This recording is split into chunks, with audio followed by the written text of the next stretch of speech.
चंदा मामा की यानी मून की धरती हमसे लगभग 4 लाख किलोमीटर की दूरी पर स्थित है। हालांकि यह दूरी थोड़ी बहुत कम ज्यादा भी होती रहती है, क्योंकि चंद्रमा का आकार जो अंडाकार है, और यह बात तो हम सब जानते हैं कि दो अंडों के बीच की दूरी समान नहीं होती। साथियों, सोचने वाली बात तो यह है कि अमेरिका को चांद तक पहुंचने में लगे थे सिर्फ 4 दिन। उतने ही समय में चांद पर पहुंचा था रशिया, और चीन ने भी सिर्फ 5 दिन में ही की थी चांद पर फतेह। तो फिर भारत को चांद पर पहुंचने में क्यों लगेंगे 42 दिन? दोस्तों, 14 जुलाई 2023 के दिन चंद्रयान 3 आंध्र प्रदेश के श्रीहरिकोटा में स्थित सतीश धवन स्पेस सेंटर से चांद पर जीत पाने के सफर के लिए रवाना हो चुका है। और 42 दिनों के लंबे सफर के बाद चंद्रयान 3 का विक्रम लैंडर चांद पर लैंडिंग करेगा। साथियों, चंद्रयान 3 को कैसे लॉन्च किया गया और इसका लक्ष्य क्या है, इस बारे में तो हमने पिछले वीडियोस में बात की है। लेकिन यहाँ सबसे जरूरी सवाल ये आता है कि अब अमेरिका और रशिया को चांद पर पहुंचने में करीब 4 दिन लगे, तो चंद्रयान 3 को चांद की धरती पर पहुंचने में 42 दिन का समय क्यों? आखिर कैसे अमेरिका ने चांद तक 3,84,000 किलोमीटर की दूरी सिर्फ 4 दिन में तय की थी? आज हम इसी विषय पर बात करेंगे, तो वीडियो को अंत तक जरूर देखिएगा। आज से करीब 4 साल पहले इसरो ने चंद्रयान 2 मिशन को लॉन्च किया था। उस दौरान भी चंद्रयान 2 को चांद तक पहुंचने में करीब 48 दिनों का समय लगा था। इसरो के वैज्ञानिकों के मुताबिक चंद्रयान 3 को चांद तक पहुंचाने में करीब 42 दिन का समय लगेगा। लेकिन फिर आज से करीब 55 साल पहले अमेरिकी स्पेस एजेंसी नासा के पास ऐसी कौन सी टेक्नोलॉजी थी कि उन्होंने सिर्फ 69 घंटे और 8 मिनट में अपोलो 8 को चांद के पास पहुंचा दिया था, और वापस लौटने के साथ यह मिशन सिर्फ 6 दिन और 3 घंटे में पूर्ण हो चुका था।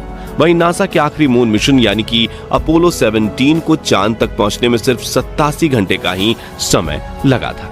इसके अलावा नासा से भी 10 साल पहले 1959 में रूस ने लूना 2 मिशन के तहत अपने अंतरिक्ष यान को महज 34 घंटे में चांद तक पहुंचा दिया था। वही साल 2010 में हमारे पड़ोसी देश चीन ने भी अपनी चेंगी 2 स्पेसक्राफ्ट को महज 5 दिनों में ही चांद पर पहुंचा दिया था। तो अब सवाल आता है कि चांद की सतह को छूने वाले 3 देश अगर 5 दिनों के अंदर चांद पर पहुंच चुके हैं, तो भारत 42 दिनों का रूट क्यों चुन रहा है?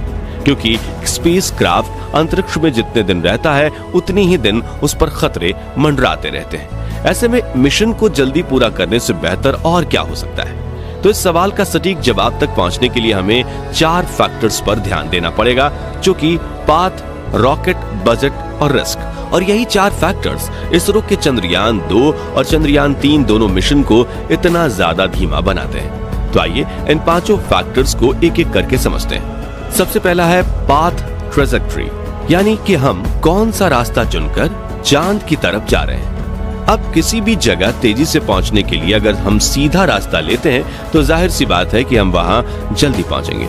और 1959 में भी रशिया ने चांद पर जाने के लिए डायरेक्ट पाथ चुना था। वहीं नासा के अपोलो 8 मिशन ने भी चांद तक जाने के लिए मुमकिन स्ट्रेट पाथ को चुना था। मगर इसरो ने इस अंडाकार रास्ते में चलते हुए धीरे धीरे धरती से दूर जाकर चांद की कक्षा में प्रवेश करने वाला रास्ता चुना है, क्योंकि मिशन मंगल और चंद्रयान 2 के दौरान भी इस तरह का रास्ता चुना गया था। यानी कि इसरो के पास इस रास्ते से अंतरिक्ष में जाने में एक्सपर्टीज यानी कि निपुणता है, और कोई भी स्पेसक्राफ्ट अंतरिक्ष में जितने चक्कर लगाते हुए जितने ज्यादा किलोमीटर का सफर तय करेगा, उसे तय की हुई जगह तक पहुंचने में उतना ही ज्यादा समय लगेगा। अब दूसरा है रॉकेट।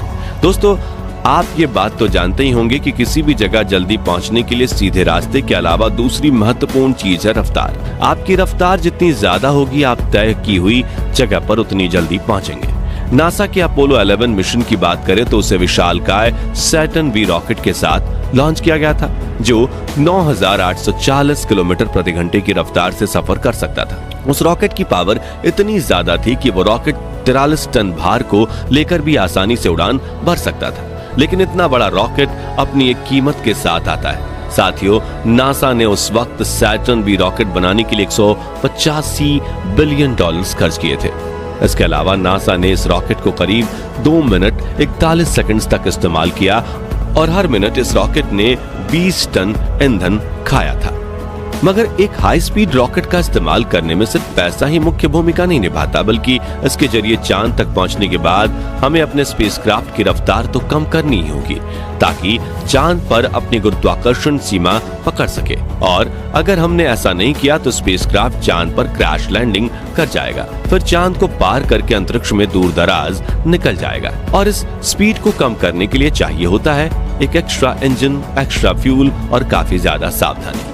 इससे मिशन और ज्यादा मुश्किल हो जाएगा और रिस्क भी बढ़ जाएगा। साथियों, हमारी बात करें तो फिलहाल इसरो के पास सैटर्न 5 जैसा शक्तिशाली रॉकेट नहीं है जो कि स्पेसक्राफ्ट को सीधा चांद पर ले जाए, बल्कि हमारे पास LVM-3 यानी लॉन्च व्हीकल मार्क 3 है। इसके जरिए 14 जुलाई के दिन चंद्रयान 3 स्पेसक्राफ्ट को लॉन्च किया गया और धरती की ऑर्बिट में ले जाकर छोड़ दिया गया, जिसके बाद चंद्रयान 3 ने धरती के चारों ओर इलिप्टिकल पाथ यानी अंडाकार में घूमना शुरू किया।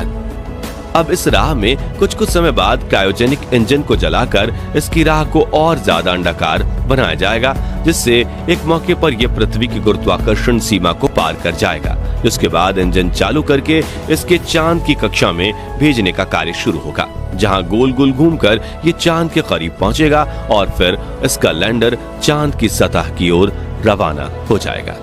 इस प्रक्रिया में भले ही दिन ज्यादा लगे, लेकिन कम शक्ति वाले रॉकेट से भी काम चल जाता है और ये रास्ता ज्यादा सुरक्षित भी प्रतीत होता है। अब तीसरे पॉइंट यानी कि बजट की बात करें तो नासा के अपोलो 11 मिशन में कुल $335 मिलियन यानी कि करीब 2900 करोड़ रुपया खर्च हुआ था, जिसमें अगर महंगाई जोड़ दी जाए तो 55 साल बाद आज के समय में इस प्रोजेक्ट की कॉस्ट $2 बिलियन के पार चली जाएगी। लेकिन चूंकि भारत मानव रहित स्पेसक्राफ्ट को चांद की सतह पर भेज रहा है, इसलिए हमने चांद के इस चंद्रयान मिशन 3 का बजट सिर्फ 600 करोड़ रुपए रखा है, क्योंकि इस बार हमें हर हाल में चांद पर सेफ लैंडिंग करनी है और यदि भविष्य में हम इंसानों को चांद पर भेजते हैं तो हम भी ज्यादा बजट और बड़े रॉकेट के साथ कम दिनों वाला रास्ता ही चुनेंगे।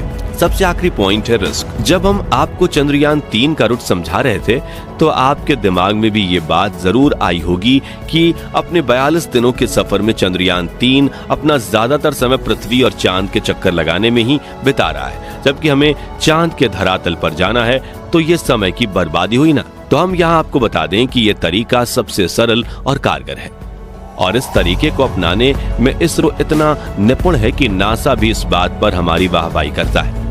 अब अगर चंद्रयान 3 का लैंडर चांद पर सफलतापूर्वक लैंड कर जाता है तो दुनिया भर में हमारी स्पेस एजेंसी इसरो की कुशलता की तारीफें होंगी और हम भी अरबों रुपए के इंटरनेशनल स्पेस प्रोजेक्ट्स लेकर नासा की तरह तगड़ा पैसा कमाएंगे।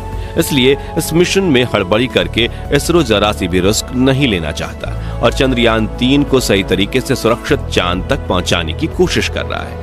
अब बात करें 70 के दशक की तो उस वक्त दुनिया के सभी देश स्पेस में जाने की रेस में लगे हुए थे, क्योंकि उस वक्त ऐसा माना जाता था कि जिसने चांद पर फतेह हासिल कर ली वो देश दुनिया का सबसे शक्तिशाली देश कहलाएगा। इसलिए अमेरिका और रशिया ने काफी रिस्क लेकर जल्द से जल्द चांद पर पहुंचने की कोशिश की थी, लेकिन अभी के दौर में रिस्क नहीं बल्कि सटीकता की जरूरत है, क्योंकि भविष्य में जब हम चांद पर जाकर इंसानों की बस्ती बनाएंगे तो हर बार सफर के दौरान अंतरिक्ष यान में बैठे इंसानों की जान के रिस्क थोड़ी ही लेंगे और जिस स्पेस एजेंसी का मिशन ज्यादा सटीक साबित होगा पूरी दुनिया उसी पर भरोसा करेगी।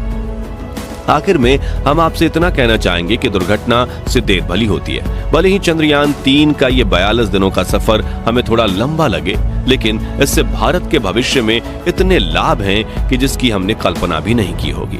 तो दोस्तों, क्या इसरो ने बजट में कटौती करके चांद तक पहुंचने के लिए 42 दिन का लंबा सफर चुनकर सही निर्णय लिया या नहीं? कमेंट करके जरूर बताइए और जानकारी पसंद आई हो तो वीडियो को लाइक शेयर जरूर करिएगा। साथ ही ऐसी ही रोमांचक वीडियोस देखते रहने के लिए हमारे चैनल को सब्सक्राइब करके पास वाली घंटी जरूर बजा दीजिए। धन्यवाद।